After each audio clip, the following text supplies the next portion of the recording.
औज़ुबिल्लाहिमिनश्शैतानिर्रजीम बिस्मिल्लाहिर्रहमानिर्रहीम। स्टूडेंट्स, आज हमारा पहला लेक्चर है मैथमेटिक्स का, जो कि मैट्रिक्स पर हम देंगे। सबसे पहले हम मैट्रिक्स की डेफिनेशन रिकॉल करेंगे कि मैट्रिक्स की डेफिनेशन क्या है। मैट्रिक्स असल में रियल नंबर का एक रेक्टेंगुलर अरे होता है, उसमें कुछ नंबर होते हैं जस्ट इस तरह के 1 3 4 5 7 0, और हम इन तमाम नंबर को in the form of brackets में इनक्लोज कर देते हैं। ठीक हो गया, ये एक मैट्रिक्स हो गया। इसी तरह कुछ हम और कुछ रियल नंबर को ले लेते हैं 0 1 5 6, इनको इस ब्रैकेट में इनक्लोज कर देते हैं। ये एक न्यू टाइप का मैट्रिक्स आ जाता है। जब हम मैट्रिक्स की बात करते हैं तो सबसे पहले मैट्रिक्स लिखने के बाद इसमें जो अर्जेंटल्स होती हैं, फॉर एग्जाम्पल जैसे 1 3 4 हो गए, ये 5 7 0, ये इसकी रोज़ कहलाती हैं।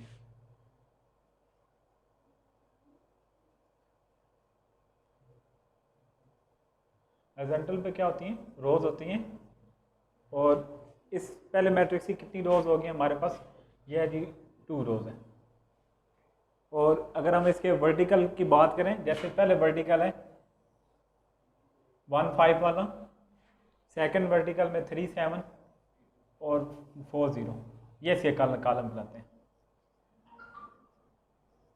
वर्टिकल में क्या चीज़ें आपके पास? कॉलम है। और इसके कॉलम्स की तादाद कितनी? 3 कॉलम्स हैं।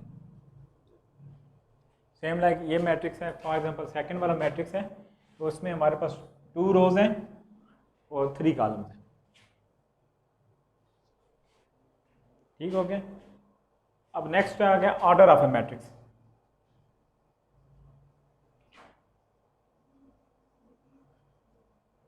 किसी भी मैट्रिक्स का ऑर्डर क्या कहलाता है? जब भी हम किसी भी मैट्रिक्स का ऑर्डर की बात करते हैं, तो अगर हम फॉर एग्जाम्पल इस मैट्रिक्स को ए का नाम दे दें, इसको बी का नाम दे दें, तो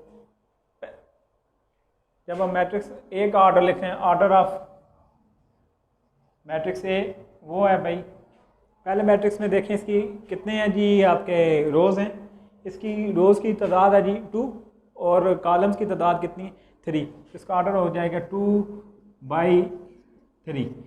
यानी ऑर्डर जब भी लिखेंगे, पहले नंबर पर रोज़ लिखेंगे, सेकंड नंबर पे कॉलम लिखेंगे। ये मैट्रिक्स ऑर्डर कहलाता है। सेकंड, अगर हम मैट्रिक्स बी का ऑर्डर लिखते हैं,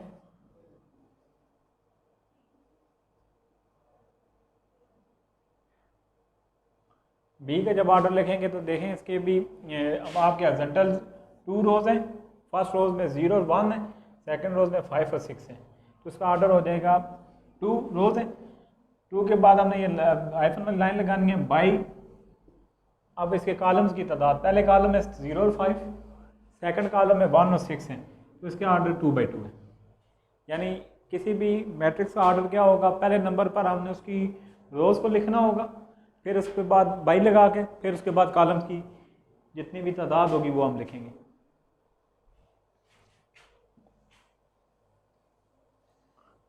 फिर थर्ड वन है equal of matrix, equal matrix.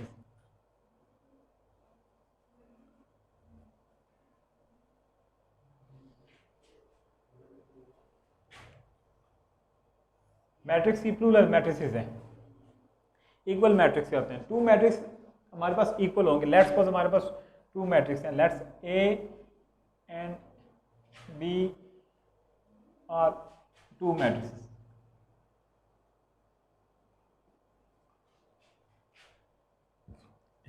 A is equal to B, यानी ए और बी मैट्रिक्स आपके पास इक्वल होंगे। कब? पहले नंबर पर। इनके ऑर्डर सेम होने चाहिए।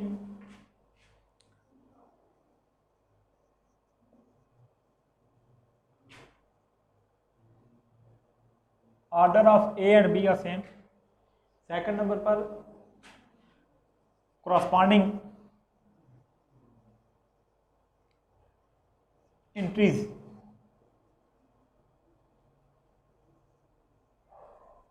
Equal, corresponding equal entries equal होंगी। फॉर एग्जांपल हमारे पास ए मैट्रिक्स है 1 -2 3 4, सेकंड नंबर पे हमारे पास एक बी मैट्रिक्स है 1 -2 3 4। फर्स्ट नंबर पर देखें ये टू मैट्रिक्स इक्वल कब होंगे? पहले ए का आर्डर देखें, इसमें हॉरिजॉन्टल 2 रोज हैं और इसके वर्टिकल कॉलम भी कितने 2 हैं। सेम लाइक आप अगर बी के देखें तो इसका आर्डर है जी 2/2, इसमें भी 2 रोज और 2 कॉलम्स हैं। आप क्रॉसपॉन्डिंग इंट्रीज देखें, इसके फर्स्ट रो फर्स्ट कॉलम पे एलिमेंट 1 आ रहा है, इधर भी 1 है, इधर -2 है तो इधर भी -2 है, इधर क्रॉसपॉन्डिंग 3 है तो इधर भी 3 है, इधर 4 है तो 4 है। यानी टू मैट्रिक्स इक्वल हैं, ये दोनों बोथ और ए और बी इक्वल आ गए, इनके आर्डर भी सेम है और इनकी क्रॉसपॉन्डिंग इंट्रीज भी सेम है। हम एक और एग्जांपल ले लेते हैं, जैसे हम आपके पास टू मैट्रिसेस हैं, एक मैट्रिक्स ए है फॉर एग्जांपल सी है, सॉरी 1 -5 4 3। सेकंड आपके पास है जी मैट्रिक्स डी 1 -5 5 3। अब पहले नंबर पे हम देखते हैं कि दोनों के इंट्रीज आप आर्डर देखते हैं, दोनों के आर्डर 2/2 है, इसके भी 2 रोज और 2 कॉलम है, इसके भी सेकंड वाले भी 2 रोज और 2 कॉलम्स हैं। लेकिन अगर हम क्रॉसपॉन्डिंग इंट्रीज देखते हैं तो क्रॉसपॉन्डिंग इंट्रीज में 1 है, इधर भी 1 है, -5 है, इधर भी -5 है, इधर 4 है, इधर 5 है, 4 और 5 इक्वल नहीं है। तो यानी ये दोनों मैट्रिक्स में एक इंट्रीज भी अगर इक्वल नहीं आती तो इसका मतलब ये दोनों मैट्रिक्स इक्वल है नहीं है। तो हम यहाँ पे कह सकते हैं C matrix not equal to matrix D. ये हमारे पास इक्वल मैट्रिक्स की डेफिनेशन आ गई।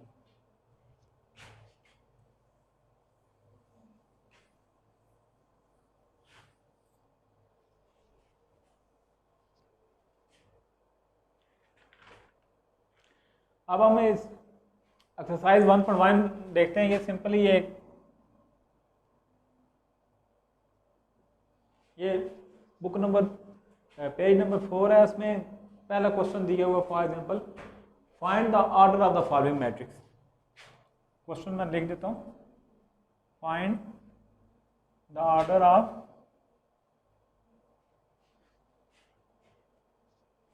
Following matrix.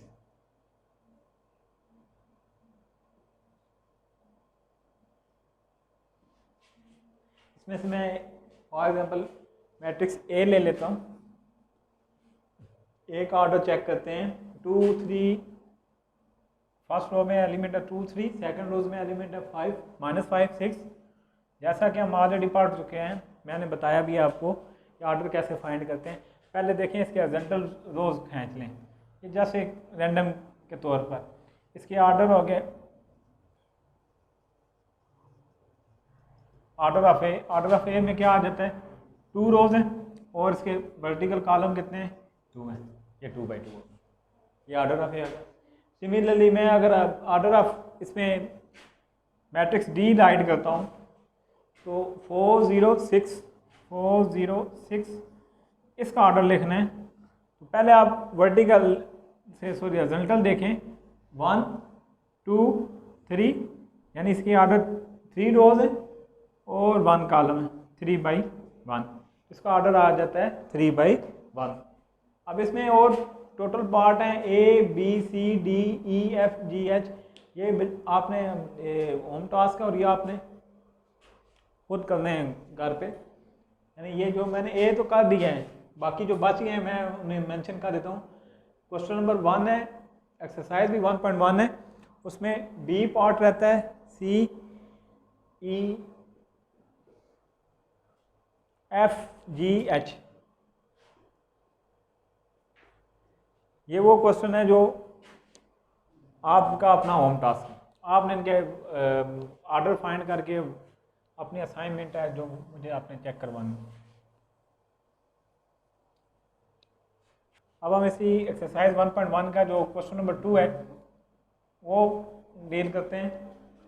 अब इसमें क्या लिखा हुआ, इसमें क्वेश्चन नंबर 2 में जो लिखा हुआ आपके पास which of the following matrices are equal, यानी मैं लिख देता हूँ which of the following matrices equal.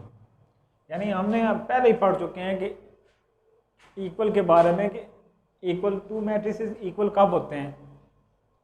पहले नंबर पे हमने पहले पढ़ा था, मैं एक दो रिकॉल कर देता हूँ। अगर हमारे पास टू मैट्रिक्स ए और बी हैं, ये इक्वल होंगे। नंबर 1 पे क्या है इनका जी, ऑर्डर सेम होना चाहिए। नंबर 2 पे है जी कोरस्पॉन्डिंग एंट्रीज इक्वल हो, ये हमने पढ़ा हुआ। यानी कि आप दोनों मैट्रिक्स ए और बी इक्वल होंगे, ऑर्डर सेम हो, कोरस्पॉन्डिंग एंट्रीज इक्वल हो। अब मैं एक सेकंड इनको राइट करता हूँ। ये कुछ हमारे पास मैट्रिक्स दिए हुए हैं। फॉर एग्जांपल जैसे क्वेश्चन नंबर 2 में मैट्रिक्स ए दिया हुआ है,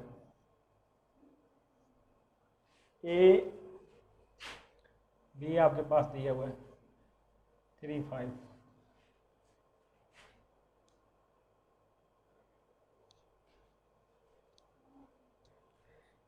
सी आपके पास दिया हुआ है 5 - 2,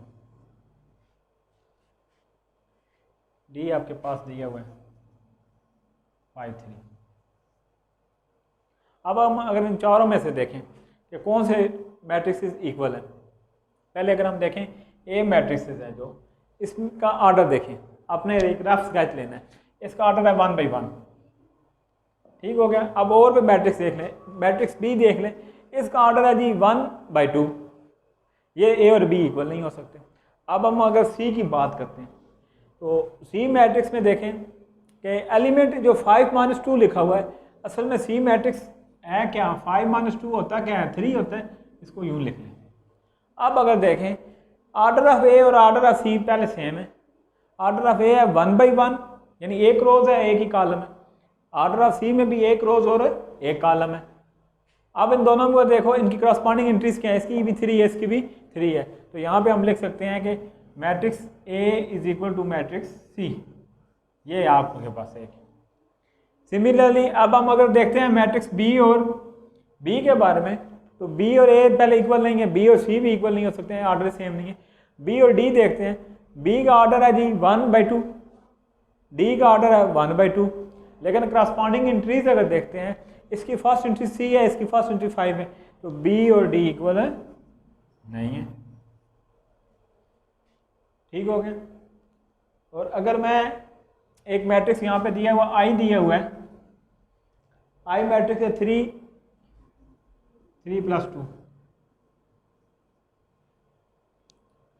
अब अगर हम मैट्रिक्स आई को सिंप्लीफाई फॉर्म में लिख लें तो वो किस फॉर्म में आएगा, 3 + 2 होता है 5।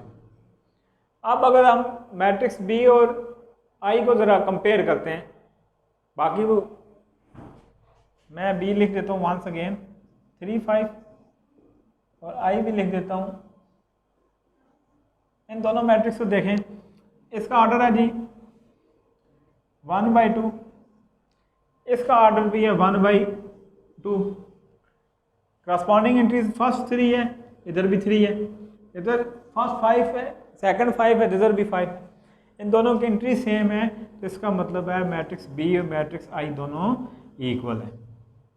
सिमिलरली इस क्वेश्चन में और बहुत सारे पार्ट्स ऐसे हैं, जैसे ई है, जो आपके पास आपने घर से आपके इसी मेथड पर क्वेश्चन होंगे, वो भी आपने खुद ट्राई करने हैं, और मैं वो मेंशन कर देता हूँ जो जो रह गए हैं।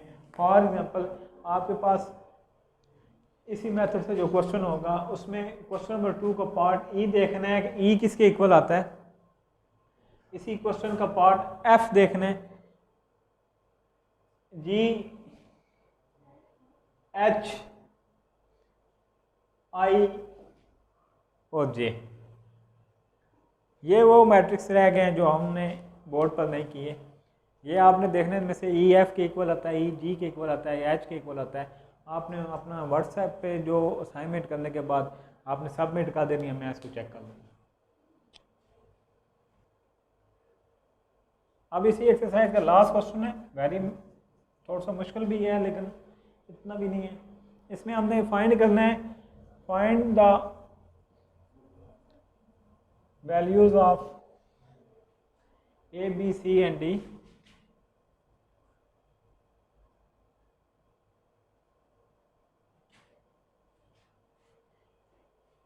सेटिस्फाइड।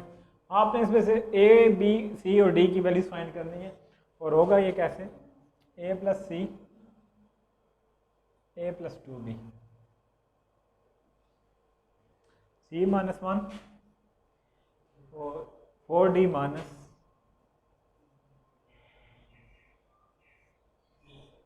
इसको इक्वल कर दें 0 माइनस 7 3 2d। मैट्रिक्स मेथड के तहत आपने इक्वेशन को सॉल्व करना है, तो सॉल्व करना है ताकि ये दोनों मैट्रिक्स इक्वल हैं। जैसे हमने पढ़ा हुआ है कि टू मैट्रिक्स इक्वल कब होते हैं, जब उनके आर्डर सेम, उनके आर्डर दोनों के सेम है, 2×2 है, इसका भी 2×2 है, इसका भी 2×2 है, इसकी क्रॉसपॉन्डिंग एंट्रीज भी दोनों की सेम है। अब हम ये दो मैट्रिक्स इक्वल होंगे तो इक्वल की डेफिनेशन के मुताबिक क्रॉसपॉन्डिंग एंट्रीज पहले की इक्वल आएगी, a plus C equal to 0, इसको 1 का नाम देते हैं।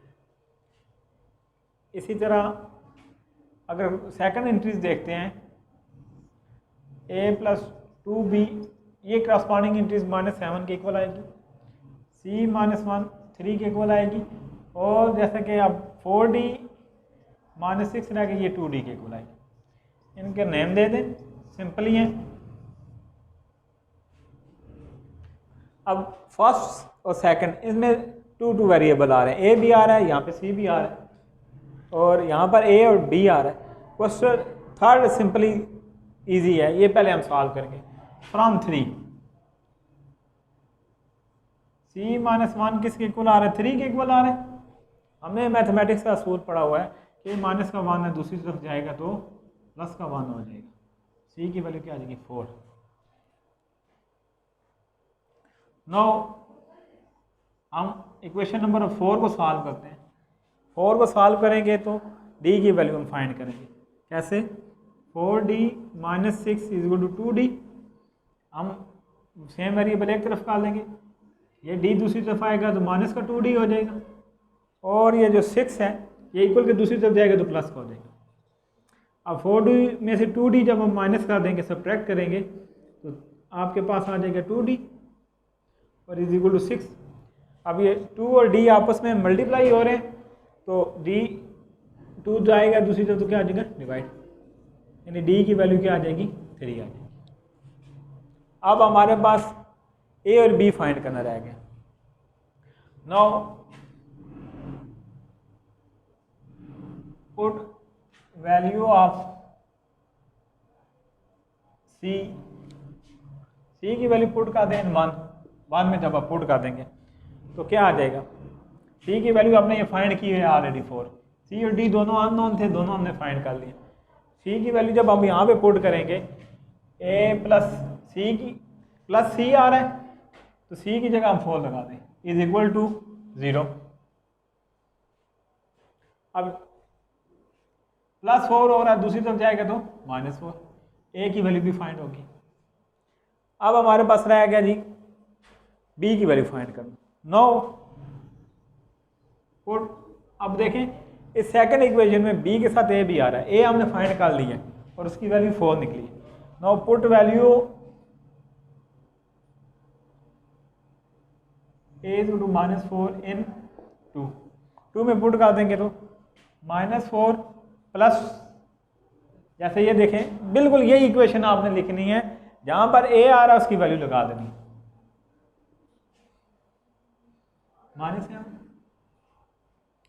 -4 दूसरी तरफ जाएगा तो प्लस का 4 हो जाएगा, तो 2b इज इक्वल टू आ जाएगा -7 + 4।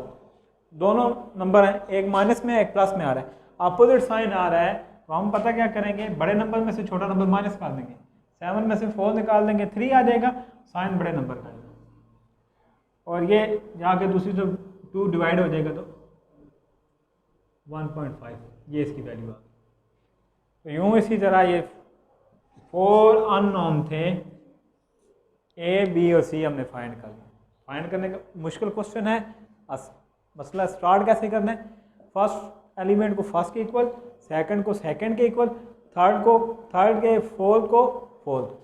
फिर पहली दो इक्वेशन थोड़ी मुश्किल है, हम थर्ड से स्टार्ट करेंगे। थर्ड में सिंपल क्या करेंगे, इसको सॉल्व करेंगे, माइनस का 1 था, उठा के दूसरी तरफ कर दिया, प्लस का 1 हो गया, ऐड किया, दोनों को 4 आ गया। अब हम इसी तरह इक्वेशन नंबर 4 को जब हम सॉल्व करने लगे हैं तो ये भी सेम इसी तरह है, डी वाले एक तरफ कर लिए, सब्ट्रैक्ट किया, 4d में से 2d आ गए, 2d 2 मल्टीप्लाई और डिवाइड कर दिया, डी की वैल्यू 3 आ गई। अब हमने क्या करना है, इक्वेशन नंबर 1 को सॉल्व करना है। इक्वेशन नंबर 1 को सॉल्व क्या करेंगे, इसमें c यूज़ हो रहा है, तो c की वैल्यू जो हमने फाइंड की थी 4, तो उसमें आपने क्या कर देना है, c की वैल्यू यहाँ पे पुट कर देनी है। c की वैल्यू जो आपने निकाली थी 4 वो पुट कर देंगे, ये प्लस का 4 आ गया, ये वो वैल्यू जो हमने फाइंड की है। अब ये प्लस का 4 है, दूसरी तरफ जाएगा तो माइनस का 4 हो जाएगा। अब इसी तरह हमने a की वैल्यू जो फाइंड कर ली है, इक्वेशन नंबर 2 में पुट करनी है, सो दैट हम b की वैल्यू फाइंड कर सकें। तो a की वैल्यू -4 थी, इसी इक्वेशन में जैसे आ रही है वही आपने तमाम वैल्यूज पुट कर देनी, a की जगह -4 + 2b = -7। अब क्या करना है, माइनस का 4 है, दूसरी तरफ जाएगा तो प्लस का हो जाएगा, और ये 2b = -7 + 4, इसको सॉल्व किया -3, ये 2 मल्टीप्लाई हो रहा है तो जाके डिवाइड हो जाएगा। ठीक है बच्चों, आज का हमारा लेक्चर यहाँ पे स्टॉप हो गया।